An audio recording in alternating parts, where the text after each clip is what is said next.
Meet the editors. നമസ്കാരം. Meet the editors ആരംഭിക്കുകയാണ്. ലോക്സഭാ തെരഞ്ഞെടുപ്പിനുള്ള മുസ്ലിം ലീഗ് സ്ഥാനാർത്ഥികളെ പ്രഖ്യാപിച്ചിരിക്കുന്നു. മലപ്പുറത്ത് ഇ.ടി. മുഹമ്മദ് ബഷീറും പൊന്നാനിയിൽ അബ്ദുൾ സമദ് സമദാനിയും തമിഴ്നാട് രാമനാഥപുരത്ത് നവാസ് ഖനിയും മത്സരിക്കും.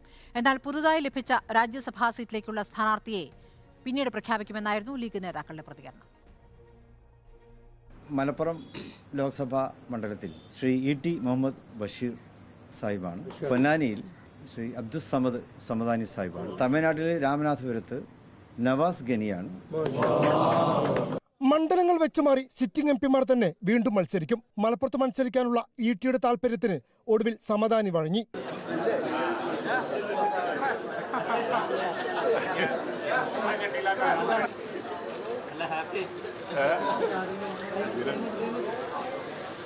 പാർലമെന്ററി യോഗശേഷമാണ് സംസ്ഥാന അധ്യക്ഷൻ സ്വാദിഖ് അലി തങ്ങൾ പ്രഖ്യാപനം നടത്തിയത്. എന്നാൽ ഇത്തവണ ലീഗിന് ലഭിച്ച രാജ്യസഭാ സീറ്റിലേക്കുള്ള സ്ഥാനാർത്ഥിയെ പ്രഖ്യാപിച്ചില്ല. രാജ്യസഭാ സീറ്റിന് ഇപ്പോൾ വരാനിരിക്കുന്ന ഒഴിവ്, ആ ഒഴിവിൽ മുസ്ലിം ലീഗ് മത്സരിക്കുന്നതാണ്. അതിന്റെ സ്ഥാനാർത്ഥി ഇപ്പോൾ പ്രഖ്യാപിക്കുന്നില്ല. അത് അതിന്റെ സമയമാകുമ്പോൾ ആരാണ് സ്ഥാനാർത്ഥി എന്ന് അപ്പോൾ പ്രഖ്യാപിക്കുന്നതാണ്. എല്ലാ കാര്യങ്ങളും ഇപ്പോൾ തങ്ങളുടെ ശ്രദ്ധയിൽ വന്നല്ലോ, ഞങ്ങൾ ഡിസ്കസ് ചെയ്തല്ലോ. ഇനി അപ്പോൾ പറയാം. യുവാക്കളെ പരിഗണിക്കോ രാജ്യസഭയിൽ? ഞാൻ അങ്ങനെ മുൻകൂട്ടി സ്റ്റേറ്റ്മെന്റ് ഒന്നും പറയുന്ന ആളല്ലല്ലോ, നിങ്ങൾക്ക് അറിയാലോ. രാജ്യസഭയിലേക്ക് പി.കെ. ഫിറോസ്, ഫൈസൽ ബാബു, പി.എം.എ. സലാം എന്നിവരെ പരിഗണിച്ചെങ്കിലും പാർലമെന്ററി യോഗത്തിലും സമവായത്തിൽ എത്തിയില്ലെന്നാണ് സൂചന. അത്ഭുതപ്പെടുത്തുന്ന പ്രഖ്യാപനങ്ങളൊന്നും ലീഗ് നടത്തിയിട്ടില്ല. പക്ഷേ രാജ്യസഭയിലേക്ക് ആരെന്ന ചോദ്യം ഉത്തരമില്ലാതെ ഇപ്പോഴും ബാക്കിയാവുകയാണ്. വീഡിയോ ജേർണലിസ്റ്റ് ഉണ്ണിത്തൂവൂരിനൊപ്പം reporter Ashkar Ali Karimba in reporter Malappuram. വെച്ചുമാറലിന് വിശദീകരണമുണ്ടോ എന്നതാണ് ചോദ്യം.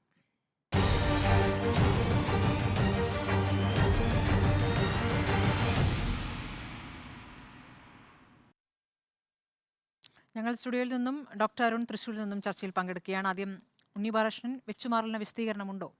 വെച്ചുമാറലിന് വിശദീകരണമുണ്ട് എന്നാണ് എൻ്റെ പക്ഷം. ഒപ്പം തന്നെ ഈ വെച്ചുമാറൽ ലീഗിന് ഗുണം ചെയ്യുമെന്നും ഞാൻ കരുതുന്നു. ഇപ്പോൾ ഒന്നാമതായി ഇ.ടി. മുഹമ്മദ് ബഷീർ മലപ്പുറത്തേക്ക് വരുന്നു എന്ന് പറയുമ്പോൾ അദ്ദേഹത്തിൻ്റെ സ്ഥലം മലപ്പുറമാണ്. മപ്പുറം എന്നുള്ള സ്ഥലത്തു നിന്നാണ് ഇ.ടി. മുഹമ്മദ് ബഷീർ ഉള്ളത്. അപ്പോൾ ആ നാട്ടുകാരൻ തന്നെ അങ്ങോട്ടേക്ക് വരുന്നു എന്നൊരു പ്രത്യേകതയുണ്ട്. അതുപോലെ തന്നെ സമദാനി പൊന്നാനിയിലേക്ക് പോകുന്നു എന്ന് പറയുമ്പം ഈ പൊന്നാനി ലോക്സഭാ മണ്ഡലത്തിൽ വരുന്നൊരു മണ്ഡലമാണ് കോട്ടയ്ക്കൽ. കോട്ടയ്ക്കൽ നിന്ന് സമദാനി മുമ്പ് എം.എൽ.എ. ആയിട്ട് വിജയിച്ചിട്ടുണ്ട്. അദ്ദേഹത്തിൻ്റെ ജന്മസ്ഥലമാണ് കോട്ടയ്ക്കൽ എന്ന് പറയുന്നത്. അപ്പം നാട്ടുകാർ തന്നെ രംഗത്തിറങ്ങുന്നു എന്നുള്ളത് വളരെ പ്രധാനമാണ്. പിന്നെ മറ്റൊരു പ്രധാനപ്പെട്ട കാര്യം, സമദാനി പൊന്നാനിയിലേക്ക് മാറുന്ന യഥാർത്ഥത്തിൽ ലീഗിന് ഗുണകരമാണ്. കാരണം 2009-ലും 2014-ലും 2019-ലും അവിടെ മത്സരിച്ച് വിജയിച്ച ഇ.ടി. മുഹമ്മദ് ബഷീറിനെതിരായിട്ട് എന്തെങ്കിലും ഒരു വികാരമുണ്ട് എങ്കിൽ അതിനെ മറികടക്കാൻ സമദാനി എത്തുന്ന സാഹചര്യം ലീഗിന് ഗുണം ചെയ്യും. ഇപ്പോൾ പൊന്നാനിയുടെ ഒരു സവിശേഷത എന്ന് പറയുന്നത് ബനാത്തുവാലയെയും ഇബ്രാഹിം സുലൈമാൻ സേട്ടിനെയും ഇ അഹമ്മദിനെയും ഒക്കെ പോലുള്ള വളരെ പ്രഗത്ഭമതികളായിട്ടുള്ള ലീഗ് നേതാക്കളെ 50% വോട്ടിന് വിജയിപ്പിച്ചിട്ടുള്ള മണ്ഡലമാണ് പൊന്നാനി. പൊന്നാനി വളരെ സുരക്ഷിതമായ മണ്ഡലമാണ്. പക്ഷേ 2014 അബ്ദുറഹ്മാൻ അവിടെ മത്സരിക്കുന്നുണ്ട്. ഇപ്പോഴത്തെ മന്ത്രി അബ്ദുറഹ്മാൻ പൊന്നാനി ബെൽറ്റിൽപ്പെട്ട ആളാണ് കേട്ടോ. പൊന്നാനി ആ സ്ഥലത്തു നിന്ന് തന്നെയുള്ള ആളാണ്. അബ്ദുറഹ്മാൻ അവിടെ നിന്ന് മത്സരിക്കുമ്പം ശക്തമായ പോരാട്ടമാണ് ഇ.ടി. നേരിട്ടത്. 2014 43% ഇ.ടിയുടെ വോട്ട് താഴ്ന്നു 50%-ൽ നിന്ന്. 40% അബ്ദുറഹ്മാൻ നേടിയ വോട്ട്. ഏതാണ്ട് 25,500 അടുപ്പിച്ചുള്ള ഭൂരിപക്ഷത്തിലാണ് പൊന്നാനിയിൽ നിന്ന് മുസ്ലിം ലീഗിൻ്റെ കോട്ട എന്നറിയപ്പെടുന്ന പൊന്നാനിയിൽ നിന്ന് ഇ.ടി. വിജയിച്ചു കയറിയത്. പക്ഷേ 2019 സ്ഥിതി മാറി. അവിടെ പി വി അൻവറാണ് കഴിഞ്ഞ തവണ മത്സരിച്ചത്. ഏതാണ്ട് 52% വോട്ട് ഇ.ടി. മുഹമ്മദ് ബഷീറിന് കിട്ടി. 38% അൻവറിന് ലഭിച്ചത്. ഏതാണ്ട് 19% വ്യത്യാസം. 1,93,000 വോട്ടിൻ്റെ ഭൂരിപക്ഷം കഴിഞ്ഞ അവിടെ ഉണ്ടായിരുന്നു. ഒരു പ്രത്യേക സാഹചര്യം കൂടിയാണ്. വയനാട് തൊട്ടടുത്ത മണ്ഡലമാണ്, രാഹുൽ ഗാന്ധി മത്സരിക്കുന്നു എന്നൊക്കെയുള്ള പ്രശ്നങ്ങളുണ്ട്. സമദാനിയുടെ മറ്റൊരു പ്രധാനപ്പെട്ട പ്രത്യേകതയായിട്ട് ഞാൻ മനസ്സിലാക്കുന്നത് ഈ തൃത്താല പാലക്കാട് മണ്ഡലത്തിൽ വരുന്ന പാലക്കാട് ജില്ലയിൽ നിന്നുള്ള ആ തൃത്താല മണ്ഡലം കൂടി, എം.ബി. രാജേഷ് വിജയിച്ച മണ്ഡലം കൂടി ഇതിനോട് ചേരുന്നുണ്ട് ലോക്സഭാ മണ്ഡലത്തിൽ പൊന്നാനിയുടെ. അതുപോലെ തിരൂര്, ഇവിടെയൊക്കെ ഈ ഹിന്ദു വിഭാഗങ്ങൾക്ക് കുറച്ച് ആധിപത്യമുള്ള മണ്ഡലമാണ്. നോക്കൂ, 62% ഉള്ളൂ പൊന്നാനിയിൽ മുസ്ലിം സമുദായം എന്ന് പറയുന്നത്. ബാക്കി ഏതാണ്ട് 37% ഹിന്ദുക്കളാണ്. അപ്പോൾ ആ വോട്ട് ബാങ്ക്, കോൺഗ്രസ് ഒരു സഖ്യകക്ഷി ആയിരിക്കുമ്പോൾ IUML സംബന്ധിച്ചിടത്തോളം അത് വളരെ പ്രധാനപ്പെട്ട ഒരു വോട്ട് ബാങ്ക് തന്നെയാണ്. സമദാനി ഈ പറയുന്ന കണക്ക് രാമായണവും ഭഗവത്ഗീതയൊക്കെ കോട്ട് ചെയ്ത് പ്രസംഗിക്കുന്ന ഒരു മതേതര മുഖം കൂടി സമദാനിക്കുണ്ട്.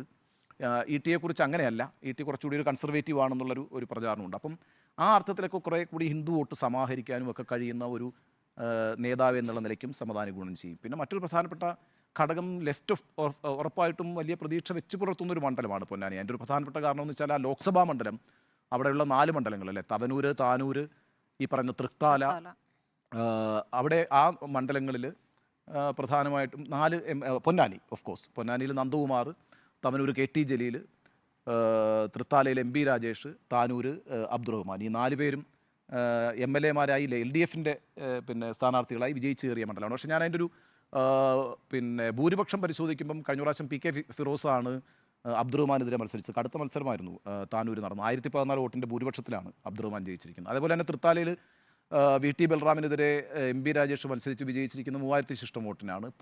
ഓഫ് കോഴ്സ് നന്ദകുമാറാണ് പൊന്നാനിയിൽ വലിയ ഭൂരിപക്ഷം നേടിയത്. 17,000-ഓളം വോട്ടിൻ്റെ ഭൂരിപക്ഷം നന്ദകുമാർ അവിടെ നേടിയിട്ടുണ്ട്. അപ്പോൾ അതൊക്കെ കൂടി നോക്കുമ്പോൾ ഒരു 23,000 വോട്ടിൻ്റെ ഭൂരിപക്ഷം ഈ 4 മണ്ഡലങ്ങളിലായിട്ട് LDF-ന് അവിടെ നിയമസഭാ മണ്ഡലത്തിലുണ്ട്. അതേസമയം അപ്പുറത്ത് തിരൂരങ്ങാടിൽ KPA മജീദ് ജയിച്ചിരിക്കുന്ന 9,500 വോട്ടിൻ്റെ ഭൂരിപക്ഷത്തിലാണ്. അതുപോലെ പിന്നെ കോട്ടയ്ക്കൽ ആബിദ് ഹുസൈൻ തങ്ങളും ഏതാണ്ട് 10,000-നടുത്ത് വോട്ടിൻ്റെ ഭൂരിപക്ഷത്തിലാണ് ജയിച്ചിരിക്കുന്നത്. അപ്പോൾ അവിടെ വിജയിച്ച് തിരൂർ പിന്നെ കുരുക്കോളി മൊയ്തീൻ വിജയിച്ചിരിക്കുന്നത് ഏതാണ്ട് 7,500 വോട്ടിൻ്റെ ഭൂരിപക്ഷത്തിലാണ്. അപ്പോൾ ഒരു 30,000-ൻ്റെ അടുപ്പിച്ച് വോട്ടിൻ്റെ ഭൂരിപക്ഷം ഈ 3 നിയമസഭാ മണ്ഡലങ്ങളിലായി തന്നെ അവിടെ ലീഗിനുണ്ട്. അപ്പോൾ 2014 ഒരു സ്പെസിമെനായിട്ട് എടുക്കുകയാണെങ്കിൽ അന്ന് 25,000 വോട്ടിൻ്റെ വ്യത്യാസത്തിലാണ് ET ജയിച്ചതെങ്കിൽ ഇപ്പം സേഫാണ്. 2021 നിയമസഭാ തെരഞ്ഞെടുപ്പ് LDF-ന് അനുകൂലമായൊരു ട്രെൻഡ് ഉള്ളപ്പോൾ തന്നെ കുറച്ച് പിന്നെ പൊന്നാനിൽ അങ്ങനെ ഒരു ടെൻഷൻ അടിക്കേണ്ട ആവശ്യമില്ല. മലപ്പുറത്ത് നമ്മൾ ശ്രദ്ധിക്കേണ്ട ഒരു കാര്യം, 2021 ഒരു ബൈ ഇലക്ഷനാണ് ഉണ്ടായത്. ആ ബൈ ഇലക്ഷനിൽ ഒരു നല്ല പെർഫോമൻസാണ് അവിടെ VP സാനു കാഴ്ചവെച്ചത്. കാരണം 2019 2,60,000 വോട്ടിൻ്റെ ഭൂരിപക്ഷത്തിൽ PK കുഞ്ഞാലിക്കുട്ടി ജയിച്ചു. 19 ഭൂരിപക്ഷം എന്ന് പറയുന്നത് വയനാട് കഴിഞ്ഞാൽ പിന്നെ രണ്ടാമത്തെ ഭൂരിപക്ഷമാണ് കുഞ്ഞാലിക്കുട്ടിയുടെ ഭൂരിപക്ഷം എന്ന് പറയുന്നത്. അതേതാണ്ട് 1,14,000 വന്നു 2021. ഓഫ് കോഴ്സ് അത് കുഞ്ഞാലിക്കുട്ടി രാജിവെച്ച് പോയതിൻ്റെ ഒരു എതിർപ്പുണ്ട് എങ്കിൽ കൂടിയും ആ ഒരു മത്സരം കടുത്ത് തന്നെയായിരുന്നു 2021 നടന്ന ബൈ ഇലക്ഷനിൽ. പക്ഷേ ഈ നിയമസഭയുടെ വോട്ട് പെർസെൻറ്റേജ് നോക്കുമ്പോൾ നിശ്ചയമായും ഈ പറയുന്ന മലപ്പുറവും പിന്നെ പൊന്നാനിയും വളരെ സേഫാണ്. KS ഹംസ അവിടെ എത്രത്തോളം ഇഫക്റ്റീവാണ് എന്ന കാര്യത്തിൽ എനിക്ക് സംശയമുണ്ട്. കാരണം വെച്ചാൽ ഒന്ന്, ഇടതുപക്ഷ വോട്ടുകൾ ഇൻടാക്റ്റായിട്ട് പോൾ ചെയ്യണം എന്നുള്ള നിർബന്ധം ഇടതുപക്ഷ മുന്നണിക്ക് ഉള്ളതുകൊണ്ട് തന്നെയാണ് ആ ചിഹ്നം അനുവദിച്ചതെന്ന് ഞാൻ വിചാരിക്കുന്നു, അരുവാൾ ചുറ്റിക നക്ഷത്രം എന്നുള്ള ചിഹ്നം. കാരണം വെച്ചാൽ ലീഗ് വിട്ട് പോയി വന്ന ഒരാളെന്നുള്ള നിലയ്ക്ക് ഹംസ അവിടെ ഇഫക്റ്റ് ഉണ്ടാക്കുമോ? ഇപ്പോൾ നോക്കൂ, ഇവിടെ വസീഫ് മലപ്പുറത്ത് മത്സരിക്കുമ്പോൾ എൻറ്റയർ DYFI ഇറങ്ങിയിരിക്കുകയാണ്. CPM മെഷീനറി ചലിച്ചു തുടങ്ങി. പൊന്നാനിയിൽ നമ്മളത് കാണുന്നില്ല. അപ്പം KS ഹംസ അവിടെ ഈ പറയുന്ന സംസ്ഥയുടെ കുറച്ച് വോട്ടുകൾ, പിന്നെ ലീഗിൻ്റെ കുറച്ച് വോട്ടുകൾ, നല്ല ഓപ്പറേറ്റർ ആണെന്നാണ് കേട്ടിട്ടുള്ളത്. അപ്പോൾ ആ അർത്ഥത്തിലൊക്കെ പിടിക്കും എന്നൊക്കെ ഉള്ള പ്രതീക്ഷയുണ്ടെങ്കിലും വലിയൊരു പെർഫോമർ ആകില്ല എന്നാണ് ഞാൻ വിചാരിക്കുന്നത്. അപ്പോൾ സമദാനി പൊന്നാനിയിലേക്ക് വരുന്നത് വഴിയും ET മുഹമ്മദ് ബഷീർ മലപ്പുറത്തേക്ക് വരുന്ന വഴിയും ലീഗിന് ഗുണമുണ്ടാകും. ആ 2 സീറ്റുകളിലും നല്ല ഭൂരിപക്ഷത്തിൽ ലീഗ് വിജയിച്ചു വരും. അതൊരു നല്ല തീരുമാനമായിട്ടാണ് ഞാൻ മനസ്സിലാക്കുന്നത്. തന്നെ ശ്രുതി ഉണ്ടായിരുന്നു, ഇന്നിപ്പോൾ ആ പ്രഖ്യാപനം വന്നിരിക്കുന്നു. അതിലൊരു കൃത്യമായ വിശദീകരണമുണ്ടോ? എന്താണ് തോന്നുന്നത്?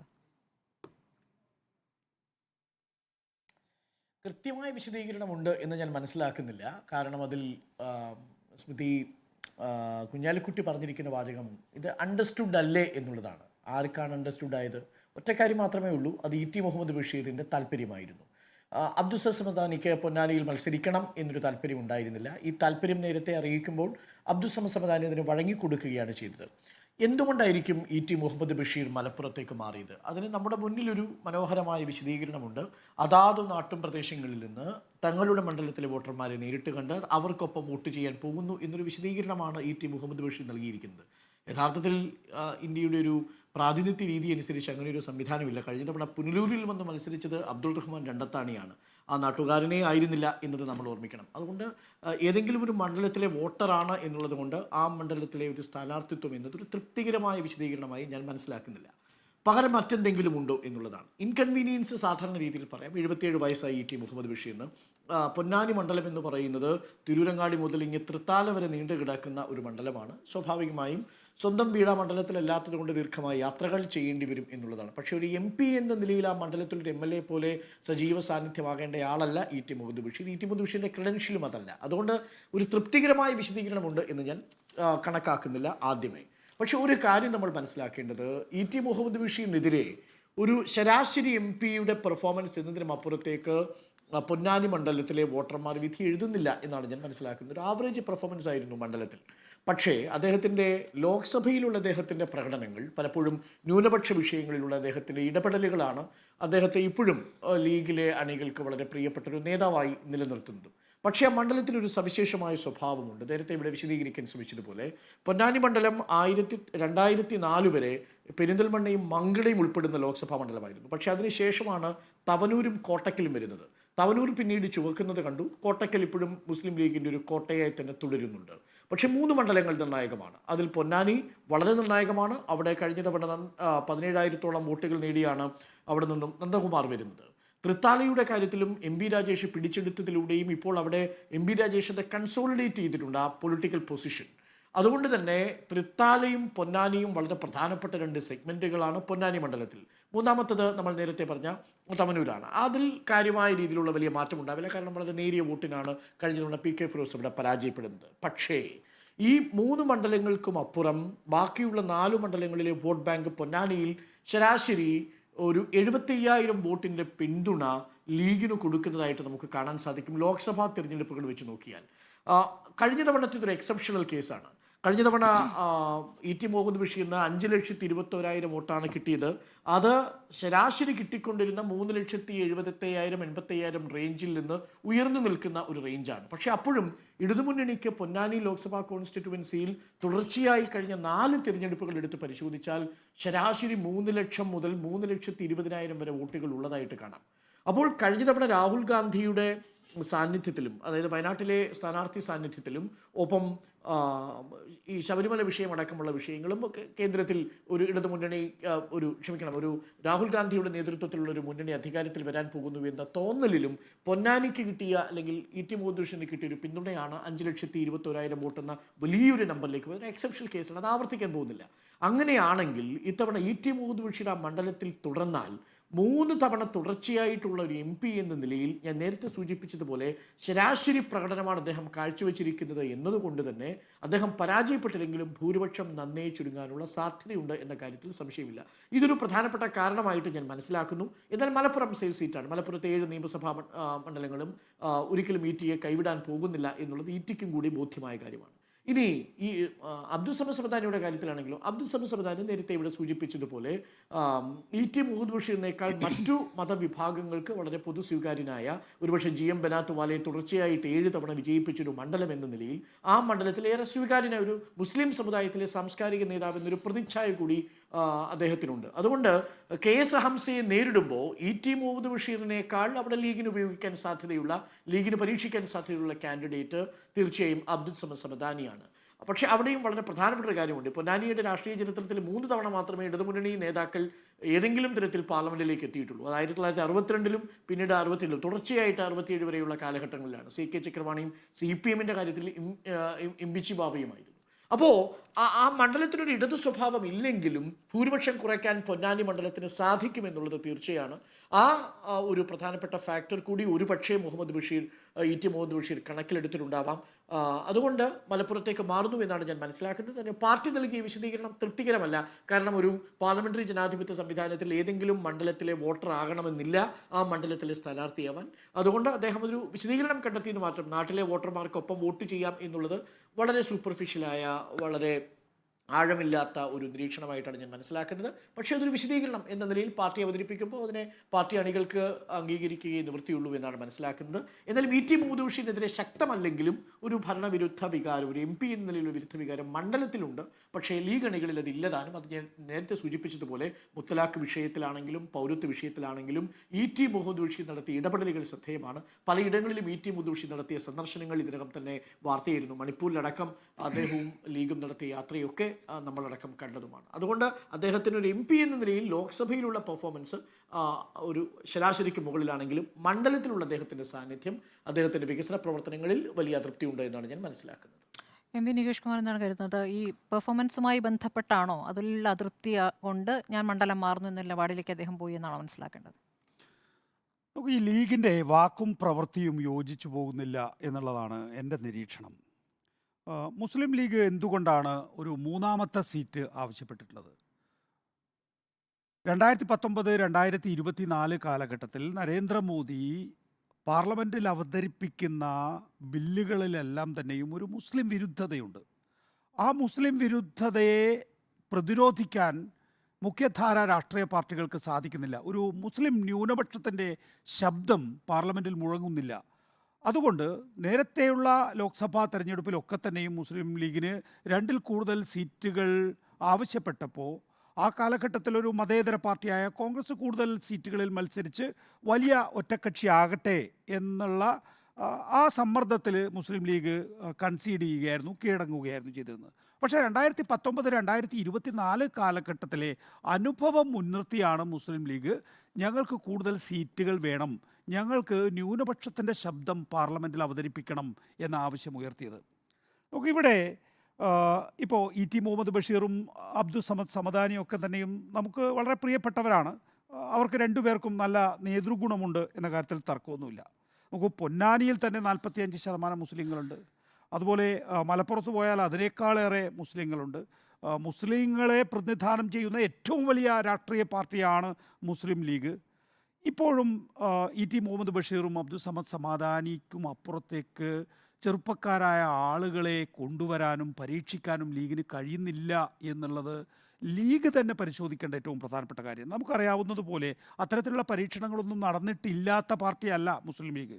1991 മന്ത്രിസഭ വരുന്ന കാലഘട്ടത്തിൽ അന്ന് ഇ അഹമ്മദ്, UA ബീരാൻ, സീതി ഹാജി തുടങ്ങിയ വലിയ പ്രഗത്ഭരായിട്ടുള്ള നേതൃനിരയുള്ള കാലഘട്ടത്തിലാണ് വെറും 39 വയസ്സുള്ള PK കുഞ്ഞാലിക്കുട്ടിയെ parliamentary party നേതാവാക്കുന്നത്.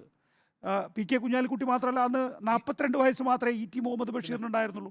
PKK ബാവയും CT Ahmed അലിയും ആ മന്ത്രിസഭയിൽ അംഗങ്ങളായി. അപ്പോൾ അത്തരത്തിൽ ശക്തമായ പരീക്ഷണങ്ങൾ കാണിക്കുകയും അതിൻ്റെ അടിസ്ഥാനത്തിൽ ഇപ്പോൾ PK കുഞ്ഞാലിക്കുട്ടിയൊക്കെ നമ്മൾ പല ഘട്ടങ്ങളിലും വിമർശനം ഉന്നയിക്കുമ്പോൾ തന്നെ ലീഗ് പറയുന്നത് കുതിര തെളിക്കാൻ ആൾ വേണമല്ലോ എന്നുള്ളതാണ്. ജോക്കിയായിരുന്നു. പിന്നീട് 91 മുതൽ 2024 വരെയുള്ള കാലഘട്ടത്തിൽ യഥാർത്ഥത്തിൽ മുസ്ലിം ലീഗിനെ നയിച്ചത് യഥാർത്ഥത്തിൽ പാണക്കാട് മുഹമ്മദ് അലി ശിഹാബ് തങ്ങൾ നിശ്ചയിച്ച ആ ചെറുപ്പക്കാരൻ്റെ നേതൃശേഷി കൊണ്ടാണ് ലീഗിന് മുന്നോട്ട് പോകാൻ സാധിച്ചിട്ടുള്ളത്. അത്തരത്തിലുള്ള ഒരു പരീക്ഷണം യഥാർത്ഥത്തിൽ നടത്താനുള്ള അവസരങ്ങൾ ലീഗ് ഉപയോഗിക്കുന്നില്ല എന്നുള്ളത്. ഇന്നിപ്പോൾ നമ്മൾ നോക്കുക, CPIM, കോൺഗ്രസ്, BJP, മുസ്ലിം ലീഗ്, ഈ 4 പ്രധാനപ്പെട്ട പാർട്ടികളാണല്ലോ കേരളത്തിലുള്ളത്. ഈ 4 പ്രധാനപ്പെട്ട പാർട്ടികളിലും നല്ല ചെറുപ്പക്കാരുണ്ട്. CPM-ലാണ് സാധാരണഗതിയിൽ കൂടുതൽ ചെറുപ്പക്കാർ ഉയർന്നു വരികയെങ്കിൽ CPM-നേക്കാൾ കൂടുതൽ നല്ല ചെറുപ്പക്കാർ കോൺഗ്രസ് പാർട്ടിയിലുണ്ട്. നമ്മളൊന്ന് നിരീക്ഷിച്ചാൽ മതി. അതുപോലെ തന്നെ നല്ല ചെറുപ്പക്കാർ ഇപ്പോൾ മുസ്ലിം ലീഗിലുണ്ട്. BJP-യിലും താരതമ്യേന നല്ല ചെറുപ്പക്കാരുണ്ട്. പക്ഷേ ഈ പറയുന്ന ചെറുപ്പക്കാർക്ക് അവർ അർഹിക്കുന്ന അവസരങ്ങൾ നൽകാൻ യഥാർത്ഥത്തിൽ ഇപ്പോഴുള്ള നേതൃനിര തയ്യാറാകുന്നില്ല എന്നുള്ളതാണ്. ഞാനൊക്കെ വളരെ ചെറുപ്പ കാലഘട്ടത്തിൽ നമ്മളൊക്കെ കൂടുതൽ ലെഫ്റ്റ് വേർഷൻ കേൾക്കുന്ന സമയത്ത് ഈ നമ്മുടെ ബനാത്ത് വാലയെക്കുറിച്ചും ഇബ്രാഹിം സുലൈമാൻ സേഠിനെ കുറിച്ചുമൊക്കെ ഇവർ നിരന്തരമായി വേറെ ഏതോ സംസ്ഥാനത്ത് നിന്ന് വരുന്നു, എന്നിട്ട് കേരളത്തിലെ 2 ലോക്സഭാ മണ്ഡലങ്ങളിൽ നിന്ന് ജയിക്കുന്നു, എന്നിട്ട് അവർ പിന്നെ കേരളത്തിലേക്ക് തിരിഞ്ഞു നോക്കുന്നില്ല എന്നൊക്കെ പറഞ്ഞിട്ടുള്ള അപവാദ കഥകളാണ്. എന്ന് വെച്ചാൽ പ്രചരണം, ഒരു ലെഫ്റ്റിൻ്റെ ഒരു പ്രചരണമായിരുന്നു ഞാനൊക്കെ ആദ്യ കാലഘട്ടത്തിൽ കേട്ടത്. ഞാൻ പിന്നീട് രാജ്യസഭ കവർ ചെയ്യുന്ന സ്ഥലത്ത്, ഡൽഹിയിൽ രാജ്യസഭ കവർ ചെയ്യുന്ന സമയത്ത് ഇബ്രാഹിം സുലൈമാൻ ബനാത്ത് വാലയുടെ ഒരു ദിവസത്തെ പ്രസംഗം കേട്ടുപോയി. ഞെട്ടിപ്പോയി. എന്ന് വെച്ചാൽ ആ രാജ്യസഭ ഹോളാകെ ഒരുപക്ഷെ എന്താ പറയുക, ബനാത്ത് വാലയുടെ പ്രസംഗത്തിന് വേണ്ടി എന്ന് വെച്ചാൽ അത് വെറുമൊരു കോൺഗ്രസിൻ്റെ ബെഞ്ചുകൾ മാത്രമല്ല, അന്ന് അവിടെ ലഭ്യമായിരുന്ന BJP-യുടെ ബെഞ്ചുകളൊക്കെ തന്നെയും വളരെ ശ്രദ്ധാപൂർവം കേൾക്കുന്നു. എന്ന് വെച്ചാൽ മുഴങ്ങുന്ന ശബ്ദമായിരുന്നു. പാർലമെൻ്റ് ആകെ പിടിച്ചുലക്കുന്ന രീതിയിലുള്ള പ്രസംഗമാണ് അന്ന് നമ്മുടെ GM ബനാത്ത് വാലയുടെ പ്രസംഗം.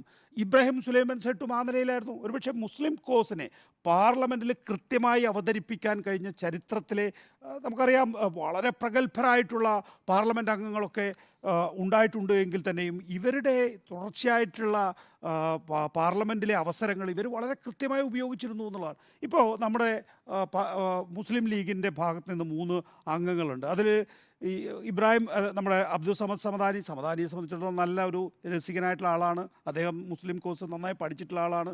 പ്രസംഗിക്കും, പ്രത്യേകിച്ച് ഹിന്ദിയിൽ പ്രസംഗിക്കാൻ കഴിയും. എങ്കിൽ തന്നെയും ഇ.ടി. മുഹമ്മദ് ബഷീറും ആ കോഴ്സിന് വേണ്ടി വളരെ സജീവമായി പ്രവർത്തിക്കുന്നതാണ്.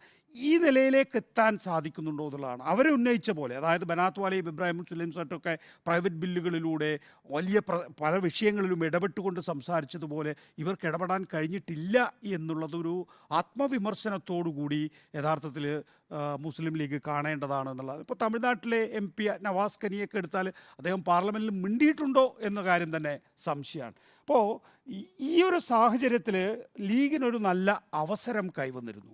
അല്ലെങ്കിൽ അവസരമായിരുന്നു ഇത്തവണത്തേത്. ആ അവസരം ഉപയോഗിക്കാൻ, പ്രത്യേകിച്ച് ഒരു 3-ാം സീറ്റിന് ചോദിച്ച് കൂടുതൽ മുസ്ലിം ശബ്ദം പാർലമെൻറ്റിൽ ഉയരണം എന്നുള്ള ആവശ്യകത ഉന്നയിച്ച പാർട്ടി എന്നുള്ള നിലയിൽ വാക്കും പ്രവൃത്തിയും യോജിച്ചു പോകുന്നു എന്ന് ഉറപ്പുവരുത്താൻ മുസ്ലിം ലീഗിന് ബാധ്യതയുണ്ടായിരുന്നു. ആ ബാധ്യത യഥാർത്ഥത്തിൽ നിറവേറ്റുന്നതല്ല ഇന്നത്തെ ലിസ്റ്റ്. പ്രത്യേകിച്ച് തമിഴ്നാട്ടിൽ നിന്നൊക്കെ ഒരു ലോക്സഭാ സീറ്റ് തന്നെ മാറിയ സ്ഥിതിക്ക് പഴയ MP-യുടെ പെർഫോമൻസ് കൂടി നോക്കി ചെയ്യേണ്ടതായിരുന്നു.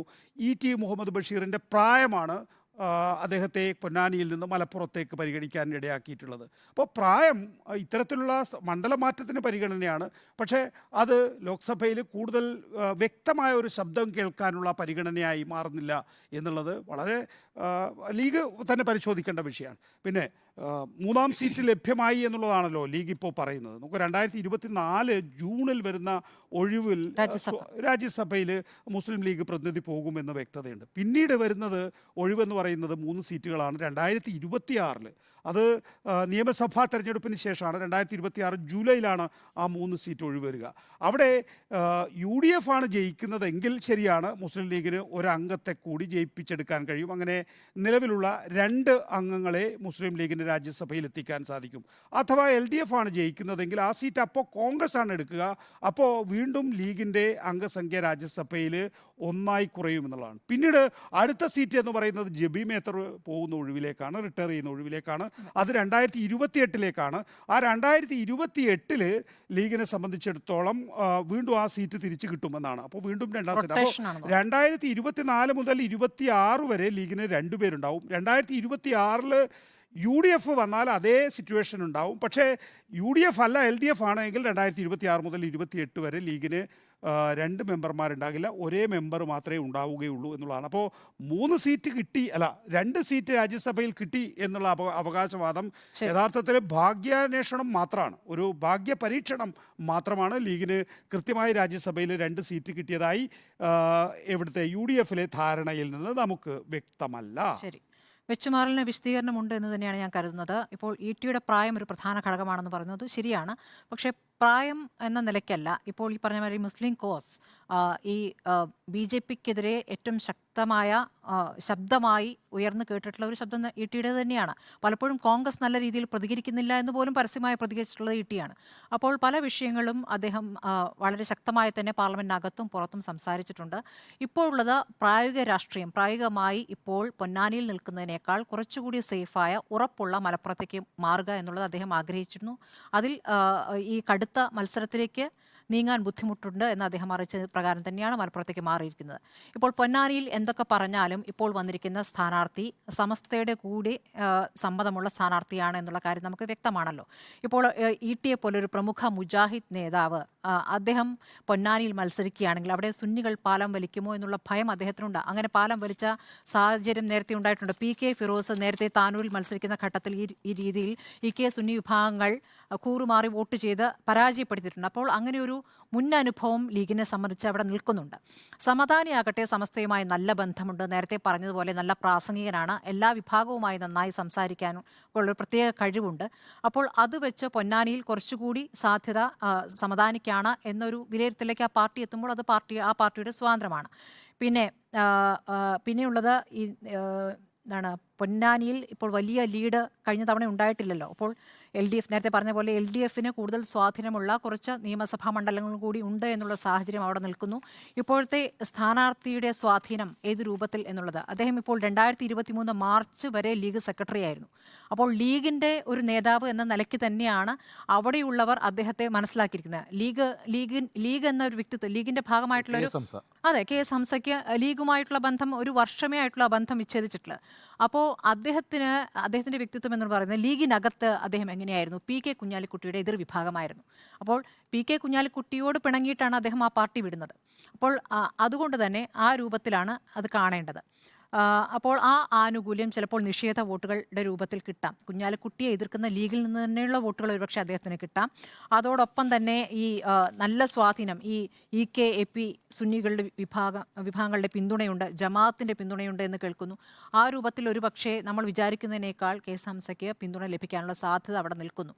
അപ്പോൾ അതൊരു പ്രധാനപ്പെട്ട വിഷയമായി ലീഗ് കാണുന്നുണ്ട്. സമസ്തയിൽ നിന്ന് തന്നെ ലീഗുമായി ബന്ധപ്പെട്ട് ലീഗിനോട് നേരത്തെ ഉണ്ടായിരുന്ന എതിർപ്പുകൾ, പരസ്പരം നടത്തിയിരുന്ന പരസ്യമായ പ്രതികരണങ്ങൾ, ഇതൊക്കെ ഏതെങ്കിലും രൂപത്തിൽ ആ തെരഞ്ഞെടുപ്പിൽ പൊന്നാനിയിൽ പ്രതിഫലിക്കാൻ ഇടയുണ്ട് എന്നൊരു ഭയം അവിടെ നിൽക്കുന്നുണ്ട്. പിന്നെ ഈ ഹംസയ്ക്ക് എത്രയായിരുന്നു ഈ സമസ്തയുമായി ബന്ധം എന്ന് പറയുമ്പോൾ അദ്ദേഹം ഒരു സമ്പന്നനാണ്, സ്വാശ്രയ കോളേജുകളുണ്ട്, സമസ്ത വിദ്യാഭ്യാസ സ്ഥാപനങ്ങളുമായുള്ള ബന്ധമുണ്ട്. ഇതൊക്കെ പലതരത്തിലും വോട്ടായി മാറുകയാണല്ലോ. അപ്പോൾ അത് ഒരു പ്രധാനപ്പെട്ട ഘടകം തന്നെയാണ്. നേരത്തെ പറഞ്ഞതുപോലെ 77 മുതൽ ലീഗിൻ്റെ പൊന്നാപുരം കോട്ടയൊക്കെയാണ്.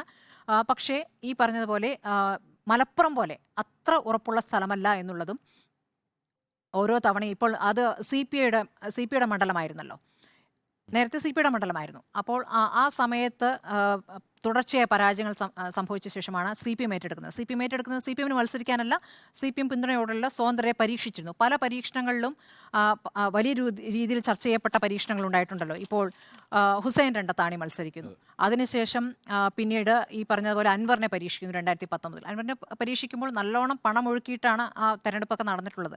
അപ്പോൾ അങ്ങനെയുള്ള പരീക്ഷണങ്ങൾ ആ ഘട്ടത്തിൽ നടന്നു. ഇപ്പോൾ ഏതായാലും ചിഹ്നം കൊടുത്തിരിക്കുന്നു. ഇതൊരു പുതിയ പരീക്ഷണമാണ്. ആ പരീക്ഷണത്തിൽ യഥാർത്ഥത്തിൽ ലീഗിനൊരു ആശങ്കയുണ്ട്. ആ ആശങ്കയുടെ അടിസ്ഥാനത്തിൽ തന്നെയാണ് കുറച്ചുകൂടി ഉറപ്പുള്ള സ്ഥലത്തേക്ക് ഈട്ടി പോകുന്നതെന്നാണ് ഞാൻ മനസ്സിലാക്കുന്നത്. മാത്രമല്ല ഇതിലൊരു കൗതുകമുള്ള കാര്യം, ഈ ഹംസയ്ക്ക് ഈ പാണക്കാട് കുടുംബത്തിലെ മൊയ്നലി തങ്ങളുടെ ബിസിനസ് പങ്കാളി കൂടിയാണ്. അങ്ങനെയുള്ള കാര്യങ്ങളൊക്കെ ഉണ്ട്. ഇപ്പോൾ ഹംസ പറയുന്നുണ്ടല്ലോ, ഞാൻ മലപ്പുറത്ത് ഇട്ടിയാണ് മത്സരിച്ചിരുന്നെങ്കിൽ ഞാൻ നിൽക്കുമായിരുന്നില്ല. അതെന്താ വെച്ചാൽ ഇട്ടിയോട് അദ്ദേഹത്തിന് ബന്ധമുണ്ട്. ആ ബന്ധമുണ്ട്, അദ്ദേഹത്തിനോടൊക്കെ മത്സരിക്കാമോ എന്നുള്ളൊരു ബഹുമാനമുണ്ട്. അപ്പോൾ ഇട്ടി ആകില്ല എന്നുള്ളത് അദ്ദേഹത്തിന് നേരത്തെ മനസ്സിലായിട്ടുണ്ട്. നമ്മൾ നേരത്തെ ഈ ചർച്ചകൾക്കിടയിൽ പൊന്നാനി മാറാൻ ആഗ്രഹിക്കുന്നു എന്ന് പറയുമ്പോൾ ആ ഉറപ്പ് നേരത്തെ ഹംസയ്ക്കുണ്ട്. എന്ന് വെച്ചാൽ ലീഗിനകത്തതിൽ ഒരു ധാരണ നേരത്തെ തന്നെ ആയിട്ടുണ്ടാകണം ഒരു പക്ഷേ. അപ്പോൾ അതുകൊണ്ട് നല്ല മത്സരം നടക്കാനുള്ള, നല്ല കൗതുകരമായ മത്സരം നടക്കാനുള്ള ഒരു സ്ഥലമാണ് പൊന്നാനി എന്ന് വേണം മനസ്സിലാക്കാൻ. അതുകൊണ്ട് തന്നെയാണ് അദ്ദേഹം കുറച്ചുകൂടി ഉറപ്പുള്ള മലപ്പുറത്തേക്ക് മാറിയത്. അതിൽ ഒരു വിശദീകരണം പാർട്ടി നൽകുന്നത് അദ്ദേഹത്തിന് കുറച്ചുകൂടി സൗകര്യമുള്ള, വിജയ സാധ്യതയുള്ള സ്ഥലത്തേക്ക് മാറുന്നു എന്ന് തന്നെയാണ്. അത് പ്രാഥമിക വിശദീകരണമാണ്. അത് ഇപ്പം മാധ്യമങ്ങളുടെ മുമ്പിൽ അവതരിപ്പിക്കുന്ന ഒരു വിശദീകരണം മാത്രമാണ്. അതായത് ഇങ്ങോട്ട് വരുന്നത് അദ്ദേഹത്തിന്റെ നാടായതുകൊണ്ടാണ് എന്നുള്ളത് ഒരു പ്രാഥമിക വിശദീകരണം. മറിച്ച് അത്തരം ഒരു തീരുമാനം എടുക്കാൻ ലീഗ് നിർബന്ധിതമാകുന്ന ഒരു രാഷ്ട്രീയ സാഹചര്യം പൊന്നാനി മണ്ഡലത്തിലുണ്ട് എന്നുള്ളതാണ്. അവിടേക്ക് സമദാനി പോകുന്നതാണ് കുറച്ചുകൂടി ബെറ്റർ എന്ന് പിന്നെ ലീഗ് വിചാരിക്കുന്നു. അതിന് റിയൽ ആയിട്ടുള്ള കാരണമുണ്ട്. മൂന്ന് തവണയായിട്ട് വിജയിച്ച് നിൽക്കുന്ന പിന്നെ ഇ ടിക്കെതിരായിട്ടുള്ളൊരു വികാരം അവിടെ ഉണ്ട് എങ്കിൽ അത് ഈ പറയുന്ന നിയമസഭാ കോൺസ്റ്റിറ്റ്യുവൻസികളുടെ ഒരു പ്രത്യേക കോമ്പിനേഷൻ കൂടെ വരുമ്പോൾ വേണമെങ്കിൽ ഒരു അട്ടിമറി വിജയത്തിന് സാധ്യതയുള്ള മണ്ഡലമായിട്ട് പൊന്നാനിയെ കാണുന്നുണ്ട് ലീഗ്. ഒരു കാര്യം കൂടിയുണ്ട്, സമദാനിക്ക് ആളുകളെ നേരിട്ട് സ്വാധീനിക്കാനുള്ള ഈ പറഞ്ഞ പ്രാസംഗികനൊക്കെ ആയതുകൊണ്ട് അദ്ദേഹത്തിന് അതിലുള്ളൊരു കഴിവുണ്ട്. അദ്ദേഹത്തിൻ്റെതായ ഒറ്റയ്ക്ക് നിന്ന് പ്രതികരിച്ച് നേടാൻ ആ ഒരു കഴിവ് അദ്ദേഹത്തിനില്ല. നല്ല ഒറേറ്ററാണ്, നല്ല രീതിയിൽ പ്രസംഗിക്കാൻ അറിയും എന്നൊക്കെ പറയുമ്പോൾ ഇന്ന് നമ്മൾ ടെലിവിഷനിൽ ഒരു സൗണ്ട് ബൈറ്റ് കാണുമ്പോഴാണ് വളരെ കാലത്തിന് ശേഷം സമദാനിയുടെ ഒരു ശബ്ദം നമ്മൾ കേൾക്കുന്നത് എന്നുള്ളതാണ്. ഇവരൊക്കെ ഇവരുടെ ഒരു ഒറേറ്ററി സ്കില്ല് എവിടെയാണ് ഉപയോഗിക്കുന്നത് എന്നുള്ളതാണ് എൻ്റെ ചോദ്യം. അപ്പോൾ ഇത് പാർലമെൻറ്റിലാണ് ഉപയോഗിക്കേണ്ടത്, ഇത് നമ്മുടെ പൊതുസമൂഹത്തിലാണ് ഉപയോഗിക്കേണ്ടത്. നമുക്ക് ഈ കാലഘട്ടത്തിൽ യഥാർത്ഥത്തിൽ ഉയർന്നു കേൾക്കേണ്ടത് സമദാനിയെ പോലെ നല്ല രീതിയിൽ മതേതര പ്രതിച്ഛായുള്ള മുസ്ലിം നേതാക്കളിൽ നിന്നാണ്. അവരിൽ നിന്ന് നമ്മൾ വളരെ അപൂർവമായ വിധത്തിലേക്ക് കേൾക്കുന്നുള്ളൂ എന്നുള്ളതാണ് ഏറ്റവും പ്രധാനപ്പെട്ട പ്രശ്നം. ഞാൻ ലീഗിൽ നിന്ന് മനസ്സിലാക്കുന്ന ഒരു കാര്യം എന്ന് പറയുന്നത്, സമദാനി യഥാർത്ഥത്തിൽ ഇനിയിപ്പോൾ ജൂലൈയിൽ വരുന്ന രാജ്യസഭാ സീറ്റിന് വേണ്ടി ശ്രമിച്ചു എന്നാണ്. അതായത് അദ്ദേഹത്തെ സംബന്ധിച്ചിടത്തോളം ഈ പൊന്നാനിയിലേക്ക് മാറ്റുന്നതിന് അദ്ദേഹം ആഗ്രഹിക്കുന്നത് രാജ്യസഭയിലൂടെ പാർലമെൻറ്റ് അംഗമാകാൻ വേണ്ടിയിട്ടാണ്. എന്നിട്ട് അവിടെ പൊന്നാനിയിൽ ഒരു യുവാവിനെ സ്ഥാനാർത്ഥിയാക്കുക എന്നുള്ളതായിരുന്നു നിർദ്ദേശം. പക്ഷേ അങ്ങനെ ഒരു യുവാവിനെ സ്ഥാനാർത്ഥിയാക്കാൻ വേണ്ടി ശ്രമിച്ചാൽ ഉണ്ടാകാൻ സാധ്യതയുള്ള ഒരു തള്ളിക്കയറ്റമുണ്ടല്ലോ, ആ തള്ളിക്കയറ്റം ഭയന്നിട്ടാണ് തൽക്കാലത്തേക്ക് സമദാനിയും ഇ ടിയും തന്നെ തുടരട്ടെ എന്ന് ലീഗ് തീരുമാനിച്ചിരിക്കുന്നത് എന്നുള്ളതാണ്. അങ്ങനെ വളരെ എളുപ്പത്തിൽ അങ്ങനെ വളരെ എളുപ്പത്തിൽ കാര്യങ്ങൾ തീർക്കാനാണ് ഇന്നത്തെ ലീഗ് നേതൃത്വം. അല്ലെങ്കിൽ നേരത്തെ ഈ യുവാക്കളെ മുഹമ്മദ് അലി തങ്ങൾ എങ്ങനെയാണോ പരിഗണിച്ചത്, ആ നിലയിൽ കയറി വന്നവർക്ക് അവർക്ക് കഴിയുന്നില്ല അത്തരത്തിൽ ചിന്തിക്കാൻ എന്നുള്ളത് വളരെ പ്രധാനപ്പെട്ട. ഇതിൻ്റെ ഒരു ബ്രോഡർ പൊളിറ്റിക്സ് എന്ന് പറയുന്നത് ഇതാണ്. എന്നെ സംബന്ധിച്ചിടത്തോളം എനിക്ക് വിശ്വാസമുള്ള ഒരു രാഷ്ട്രീയ പാർട്ടിയാണ് മുസ്ലിം ലീഗ് എന്ന് പറയുന്നത്. ആ മുസ്ലിം ലീഗിലൂടെയാണ് ഇന്ത്യൻ മുസ്ലിങ്ങളുടെ ശബ്ദം ഉയർന്നു കേൾക്കേണ്ടത്. OICയെ ആണ് നമ്മൾ ഇന്ന് കേൾക്കുന്നത്. ഇപ്പോൾ ദേശീയ മാധ്യമങ്ങളൊക്കെ നോക്കിയാൽ OICക്കാണ് കൂടുതൽ പ്രാധാന്യം കൊടുക്കുന്നത്. OIC BJPയുടെ ഒരു കങ്കാണിയാണ്. അങ്ങനെ ഒരാളിലൂടെ മുസ്ലിം കോസ് നമുക്ക് കേൾക്കേണ്ടി വരിക എന്ന് പറയുന്നത്, മുസ്ലിം കോസ് എന്ന് പറയുന്നത് മുസ്ലിങ്ങളുടെ മാത്രം വിഷയമല്ല കേട്ടോ, അത് മതേതര സംവിധാനത്തിൻ്റെ ആകെ വിഷയമാണ്. പക്ഷേ അവരിലൂടെയും കേൾക്കണമല്ലോ. അങ്ങനെ അവരിലൂടെ കേൾക്കണമെന്ന് ആഗ്രഹിക്കുന്നത് യഥാർത്ഥത്തിൽ ലീഗിലൂടെയാണ്. പക്ഷേ OICക്കാണ് പ്രാധാന്യം കിട്ടുന്നത്. അതിൻ്റെ കാരണം എന്ന് പറഞ്ഞാൽ OIC കുറേ കൂടെ ആക്റ്റീവാണ്, കുറേ കൂടി ഇവരെക്കാളും നന്നായി ഒറേറ്ററി സ്കില്ലുള്ള ആളാണ്.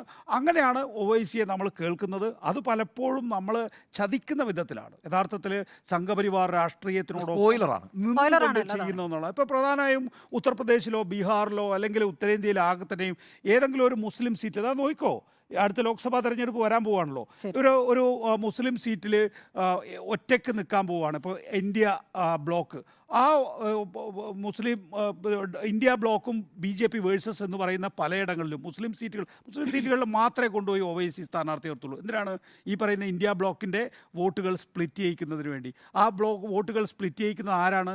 ആ സ്പ്ലിറ്റ് ചെയ്യിക്കേണ്ട ആവശ്യം BJPക്കാണ്. ആ BJP ഫണ്ട് ചെയ്തിട്ടാണ് OIC യഥാർത്ഥത്തിൽ ഈ വടക്കേ ഇന്ത്യൻ സംസ്ഥാനങ്ങളിൽ സ്ഥാനാർത്ഥിയെ നിർത്തുന്നത്. അപ്പോൾ ആ ആളിലൂടെയാണ് നമ്മൾ ഈ മുസ്ലിം കോസ് കേൾക്കുന്നത് എന്ന് പറയുന്നത് വളരെ നിർഭാഗ്യകരമാണ്. കേരളം പോലുള്ള സംസ്ഥാനങ്ങളിൽ പ്രത്യേകിച്ച് 45% മുസ്ലിങ്ങളുള്ള പൊന്നാനിയിൽ, അതിനേക്കാളേറെ മുസ്ലിം സാന്നിധ്യമുള്ള മലപ്പുറത്ത് നിന്ന് ഏറ്റവും വലിയ മുസ്ലിം പാർട്ടി അയക്കുന്നവർക്ക് ഈ OICയെ കൈകാര്യം ചെയ്യാൻ സാധിക്കുന്നില്ലെങ്കിൽ, അതിന് മറികടന്ന് ആ വിഷയം സംസാരിക്കാൻ കഴിയുന്നില്ല എങ്കിൽ അവർ ഒഴിഞ്ഞു മാറണമെന്നേ, അല്ലെങ്കിൽ ആ നേതൃത്വം അവരെ മാറ്റി നിർത്തണമെന്നേ.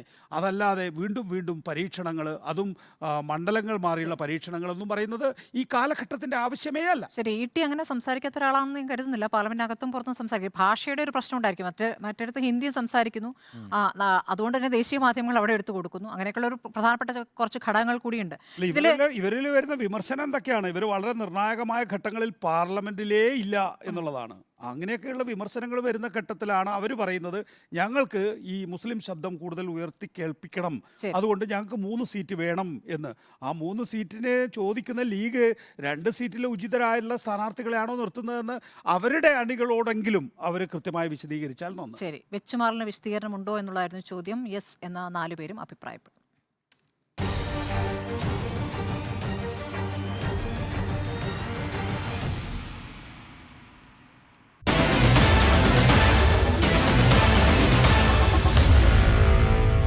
Meet the editors.